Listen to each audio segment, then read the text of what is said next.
5 anys que van començar a estudiar xinès. Els nens van començar a P3 i actualment estan fent segon.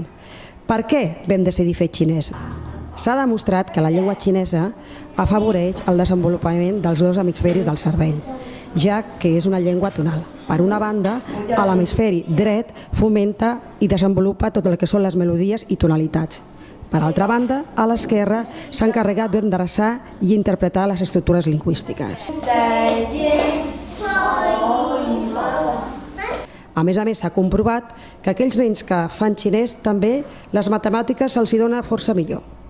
Per altra banda, el fet de fer xinès els apropa a una cultura molt diferent a la nostra, amb tradicions, cançons, folklore. Això considerem que els enriquirà personalment i també és evident que cada vegada la cultura xinesa és més present a la nostra societat.